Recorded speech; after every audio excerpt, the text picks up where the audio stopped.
In the beginning was the meal, the hearth.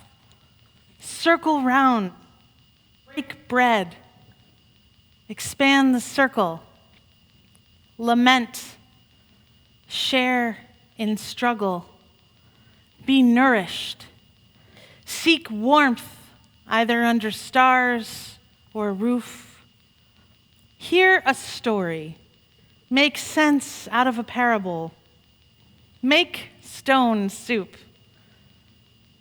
share visions of a better life, teach a new way, speak new worlds into being. This is how we have always gathered.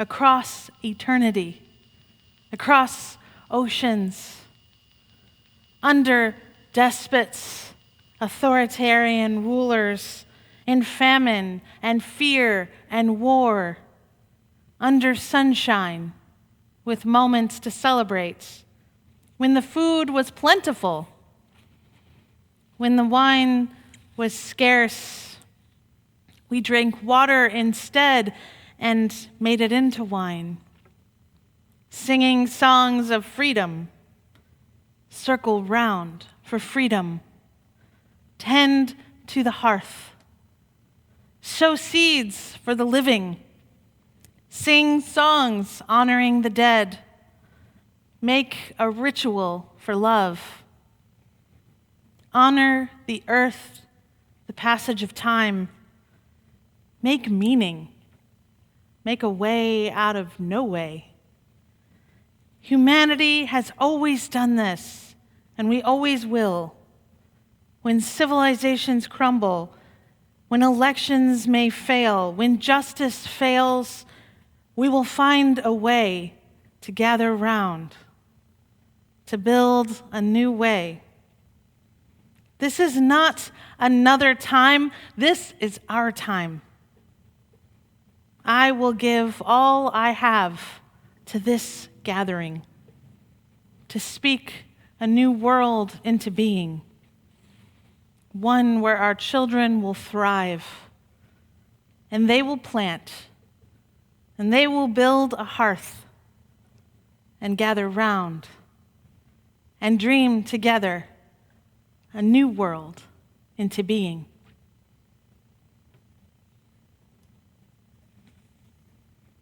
With all of eternity before me and the American Unitarian Association behind, I believe a Unitarian church could be planted in Atlanta. These were the words of Reverend George Leonard Chaney in 1882. He was an ambitious Unitarian leader. He decided to plant a church here in Atlanta. This very first building stood on the corner of North Forsyth and Church Street, where the Atlanta Fulton County's Central Library now stands today. Some historical documents indicate the earliest church did indeed provide a library. Other early accounts suggest this building could also have been the site of some of the first gatherings of the Artisans Institute of Georgia, an early iteration of what is now the Georgia Institute of Technology. Reverend Chaney, during his time in this area, was also instrumental to the foundation of Tuskegee University. And he was a very early supporter of what is now Clark Atlanta University. Reverend Chaney's Unitarian faith, even 150 years ago, called him to expand educational opportunities across race, class, and even challenged the current notions of academia versus artisanship. Later on, the very first seeds of Atlanta's women's suffrage movement were planted among the members of the then United Liberal Church, and the earliest meetings to organize for women's suffrage, the vote for women, took place in that church. So you see, we began as a center for expansive learning and progressive organizing. And I believe we can fulfill the visionary legacy of our origins. We are poised to become a central campus hub of ideas and activism, a place where seekers find holy beauty and radical love like they have never known. UUCA's history, as many of us know, is full of fits and starts, even exile and withering, before rising up again with new hope and commitment. After Reverend Cheney's departure in 1893, the church kind of died at that point and then was restarted with its original 12 founding members. Could those 12 members have imagined us today? I wonder. Could they have known they were establishing a center for Southern innovation in religious education, in racial integration, in interfaith engagement and artistic worship? Could they have imagined this church would welcome its first Black member, Whitney Young Jr., a civil rights leader and dean of the Atlanta School of Social Work, as a board member? Could they have dreamed of a church that would organize youth group collaborations with Ebenezer Baptist Church and Coretta Scott King in the early 1960s? Could they have known their legacy would amplify the voices of iconic leaders such as C.T. Vivian, John Lewis, and Reverend Dr. Martin Luther King in UUCA's pulpit? There is so much more to come for the eternity that lay before them. We are beyond our ancestors' wildest dreams. They could not have imagined you. You, the movers and shakers of Atlanta, you who are leaders and innovators in the fields of literature, interfaith children's advocacy, education, theater, economics, business, epidemiology, neuropsychology, engineering, law, justice, activism, community building, and so much more. I mean, the sheer talent and deep engagement of this community is the reason we have flourished during a pandemic. And we are. Because we do not wait to be saved. We understand we are each other's saviors. That's right. On December 31st, 1961, UUCA's minister, Reverend Jean Pickett, invited Reverend Dr. Martin Luther King to speak from our pulpit. Dr. King gave the sermon that he repeated many times since that day, remaining awake through the revolution. He looked out onto the UUCA members who preceded you, or maybe perhaps it was you sitting in the pew that day, and he said to you, "And I submit that nothing will be done until people of goodwill put their bodies and their souls in motion. And it will be the kind of soul force brought into being that I believe will make the difference." You are the people of goodwill he was speaking to, and he speaks to you now. I know you are awake to the revolution of our time.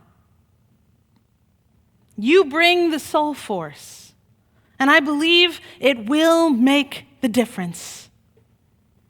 There is so much brokenness in our world right now, but I know we have the power to heal. Just close your eyes for a moment. Close your eyes, seriously, and imagine it all happening. Imagine we are building a campus hub for interfaith engagement where people will celebrate high holy days for our Jewish friends, our interfaith iftar celebrations to break the Ramadan fast for our Muslim friends, interfaith youth groups, and so much more. Imagine we are building a campus hub for racial and economic justice work, education and action as we protest injustice. We organize for equity, and we work to heal the brokenness in our political and social systems. And people will come from all over Atlanta to do their learning and their organizing in our campus. Just imagine. We are building a campus hub for healing, where we host support groups for struggling people. We host workshops on spirituality and memory loss, cancer support, financial support. We become a beacon of healing for all who suffer. Imagine we become a weekly water and food station for people who are homeless or food insecure across Atlanta. We will be a sanctuary, not just for us, but for the whole community. Just imagine. We are building a campus hub for wisdom, where children across Atlanta gather to be joined with mentors, raising up Atlanta's next leaders who learn to think globally, to deepen their empathy and compassion while acting locally. Imagine us the site of a prestigious lecture series. This is very specific because I personally really want this to happen. Imagine us the site of a prestigious lecture series featuring local Black women writers who inspire us, such as Natasha Trethewey, Isabel Wilkerson, Tayari Jones, and Pearl Cleage. We are building a leadership school for our members who are ready, you who may be ready to deepen your leadership, your organizing skills, and to deepen your relationship with Spirit. We are building a campus hub for great art, where our adults and our children's choirs can soar, where we reinvigorate our theater collective and our performing arts collective, becoming a stop for touring musicians, and we return our art gallery to its previous prestige as Atlanta's oldest public art gallery. Even our spacious lawn could become an outdoor art gallery. I don't know if any of you have ever visited Storm King Art Center in upstate New York, but that's part of my inspiration for this idea.